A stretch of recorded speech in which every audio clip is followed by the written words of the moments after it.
choosing out some fabrics for a quilt as you go. So this is going to be the focal part. This is Anne of Green Gable, and it was a jelly roll. I purchased it through So Yeah Quilting, or So Yeah Sewing, and then I thought I would use this for the backing. I wanted to add some colors to it, so I found some of these other jelly roll pieces that I had left over from a different quilt that I did. I have this fabric that I'm going to cut in strips to add to it. I just think it's so gentle and pretty, and it's perfect. And if nothing else, I'm at least going to add this as a little peep piece around the border, because I think it's kind of cool. Anne of Green Gable, there's different colors of greens. So I really like this. So I'm going to give it a whirl. We're gonna start our quilt as you go. Here we go. I cut the batting pieces into 10-inch squares for each block, and then I took the 10-inch square, and for the vertical blocks that I wanted to put the jelly rolls vertical, I folded them in half, and I did a little snip. I knew I was gonna square them up, so it was gonna be okay for a little snip to be on there. Then I took the jelly roll piece and I took my fingernails and made a crease. I wanted it to fit right where I had snipped it, so that it would be perfectly straight on the block. You want to make the first one really straight because it will really make a difference in the rest of your block. So I go ahead and put the crease right in where I had snipped it. Then I take another piece of the jelly roll that I want to go next, and I turn it down front sides together, and I sew it 1/4 of an inch.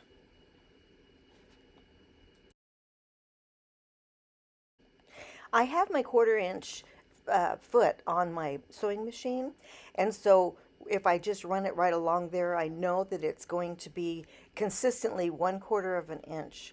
And so that's what I use throughout the whole thing, so that I can keep it all consistent.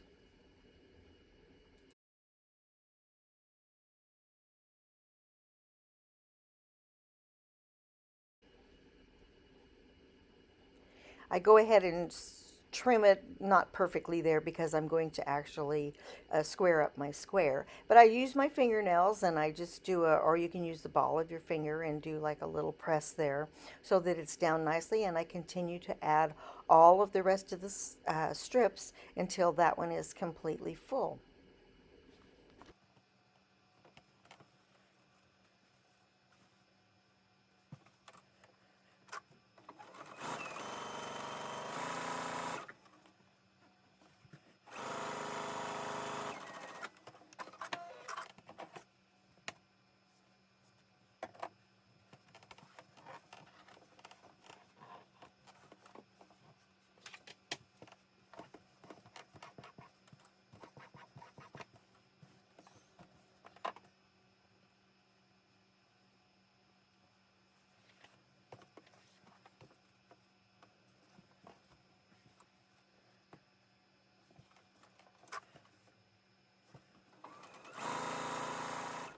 Always continuing with a 1/4 of an inch seam throughout. And then when you get ready to place one of on this particular Anne of Green Gables jelly roll, if you put one of the pieces that has portion of the book writing, which I think is so way cool, you want to make sure and have the writing going the correct direction so that you can actually read it the same direction as the little girls are on the middle strip.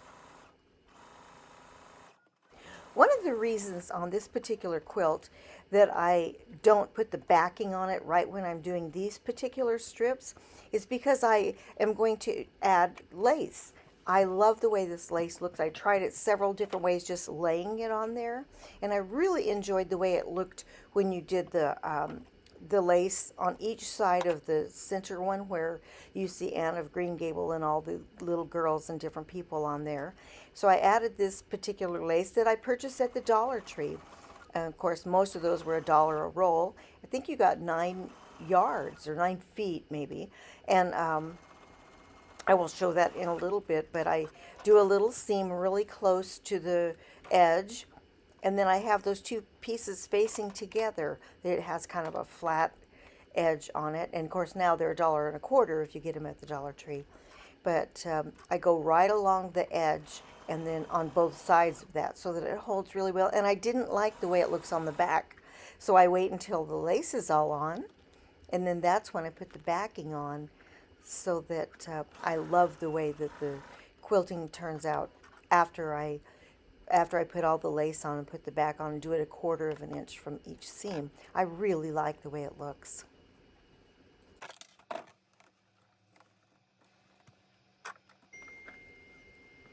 This part really does go fast. I do have it sped up right now, but it goes really fast. And I really enjoy doing this part, especially if you're just kind of sitting there. You can listen to a podcast, or you can watch a video or watch a movie or whatever you want. But I really enjoyed doing this part. And as you can see in just a minute, you'll see that I'll turn it over and you can see the back. And I just don't care for the way that the backing looks after I've done all the stitching of the lace. I am particular after this one, where you can see I put lace on the writing, and I try not to ever put the writing right next to it again because it hides a considerable amount of the writing. And I think that is just such a cool feature in this jelly roll, where it really has little snippets of the book.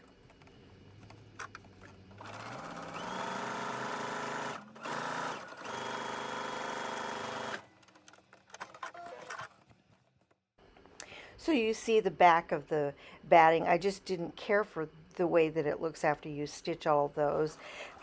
And so I waited to put the backing on till after this part was done.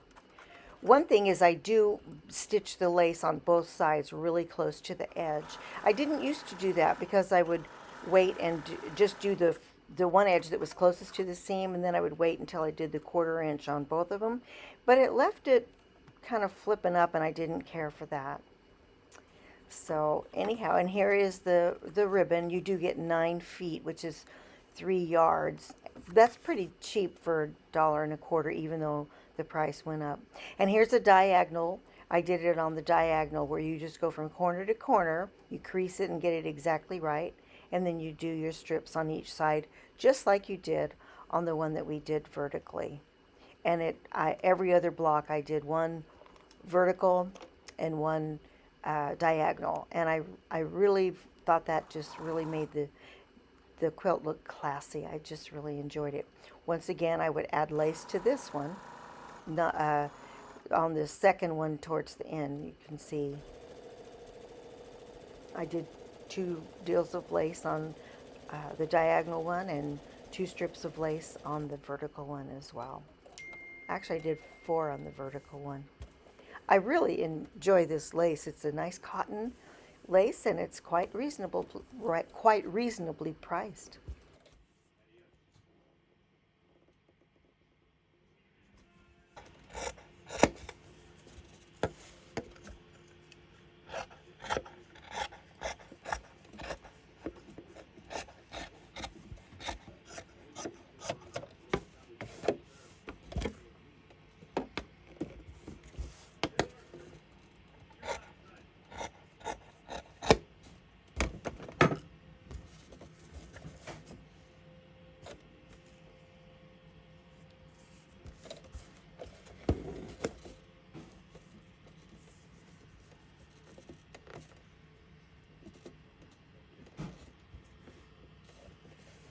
And here I do a nice close-up so you can see exactly where I was sewing on the lace to hold it down.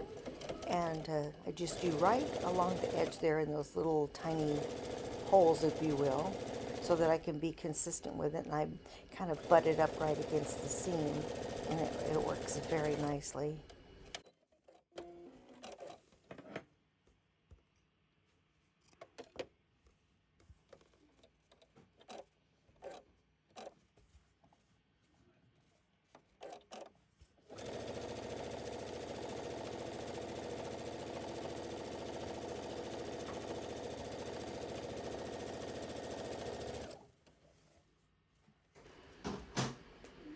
And here is where I cut my 10-inch backing piece of cotton, and I place it on the very back of the block. This is where I'm making sure I have it on as straight as I can. However, remember, we are going to square this block up to 9.5 inches. So I just go ahead. Now what I do on all of my squares is I take and I do a 1/4 inch seam away from the seam that's already there. So that's where your 1/4 inch foot comes in handy. You run it right along the seam, and you're making a 1/4 inch seam on both sides. And you can see if you run your foot right along the edge of the seam with a 1/4 inch seam foot, then it automatically makes a 1/4 inch seam for you, and it's very consistent, and it looks very nice.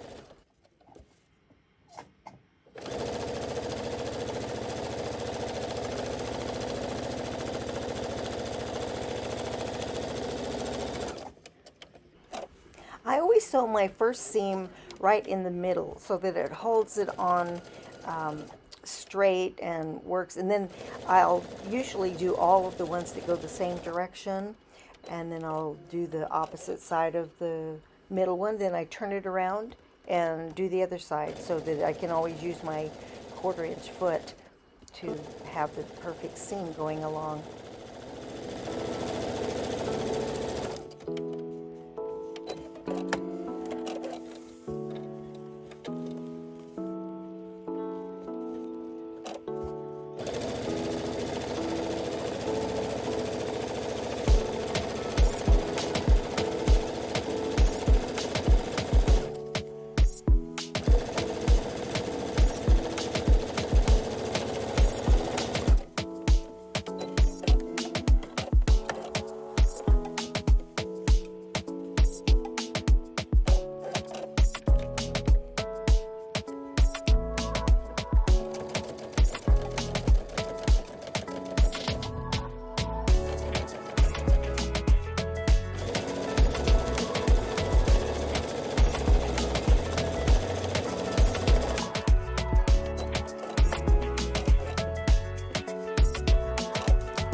I've been using a cream colored thread for this whole entire quilt, and it's just worked perfectly.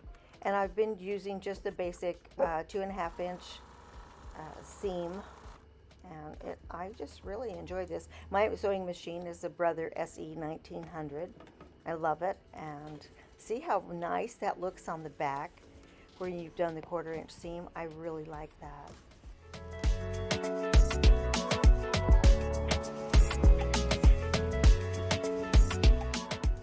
And here where we do the diagonal squares, you want to make sure that it's straight across once again. So crease your strip of jelly roll right in the middle, and then just make sure it goes right across the exact corner on each corner that you're going diagonally. And that'll keep it really straight. You don't want to get off because it doesn't take long for it to get off and not look exactly right.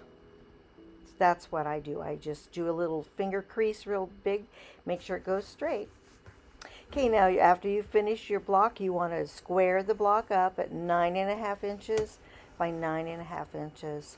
I have this OmniGuard square it up ruler, and I really like it a lot.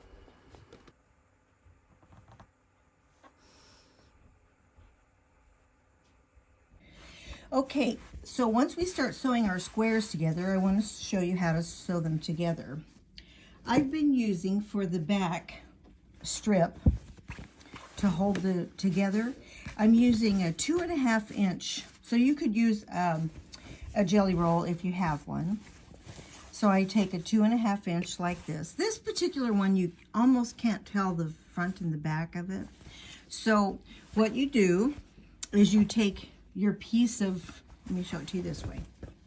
Let me make this wider, this back farther. Okay. You take your piece of fabric here like this. Okay. And then you sew 1/4 of an inch all the way down. I'll show you, see?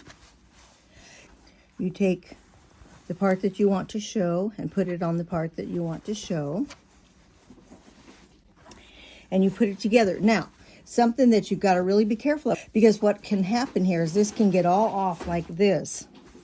And you think this is straight, and then this is off, and it's going to throw everything off. So what I do, I take this piece right here, and I put a couple of clips in it. Or pins, whatever you have, so that this stays up even all the way across. Then you want to sew this 1/4 of an inch all the way down. Take it to the machine and sew it 1/4 of an inch. Okay, then when you get that finished, so you have this little crater hole, if you will, this ditch. So I've sewn that one together on that side, and I've sewn it together on that side. So what I do is I cut a bunch of 1.5 inch. Let me measure to make sure. Yeah, this is 1.5 inch. This was 2.5 inches to begin with. I took a 1/4 seam and a 1/4 seam, so I have 2 inches across there. This is 1.5 inch. All these are 1.5 inches, and I stick it inside there. Then I take my lace piece that I've prepared.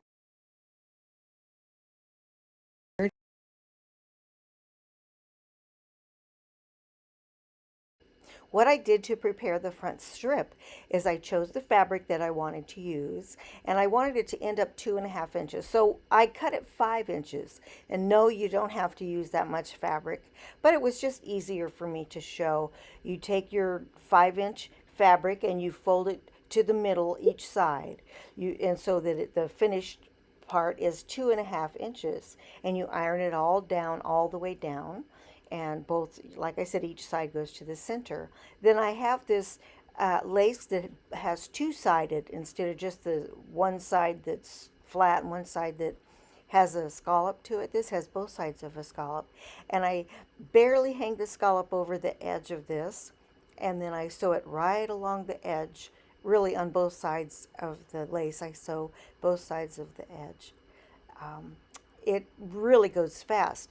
What I do is I do it from the whole length of the fabric, and I just do the whole entire thing with the lace, and then I just cut it as I need it. And yes, there are some strips left over, but I'm going to use those on a different project, so I save those.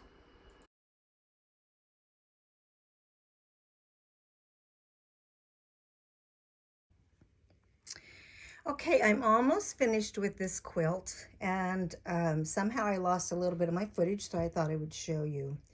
Here's where I put the pieces on the front, and then in between the whole entire rows, as you can see, I just did one big long piece. And then what I did was, in this section, I really wanted it to hold well. Okay, so I didn't get some of it on camera. As you can see, I did some of the squares vertical, and then I did the next one on a diagonal. So, and then the one up above it would be vertical, and then diagonal, all the way up and down. On these little pieces that let me see if I can hold, I'm actually holding this camera. On these little pieces here in between, I wanted to do a little bit of a stitch there. So you can see I did a dot on the corner, in the middle, and on the corner. And then on the bottom, I did a dot in between each one. So then I just sewed basically a gigantic zigzag. And that was going to hold, make sure and hold all of the batting and everything in place. And then when I did, you know, piece to piece to piece to piece, each row, I did these individually. But then when I sewed the rows together, I did a big long piece that put them all together. Yeah. And anytime that I put the wording where they had portions of the book that was written, which is pretty cool, I think, I tried to make sure it was always, you know, going up, as well as the figures of people. Even on the diagonal, I made sure that it was, you know, where you could read it. Yeah. I don't remember the exact size of the quilt. I'll put that in the description.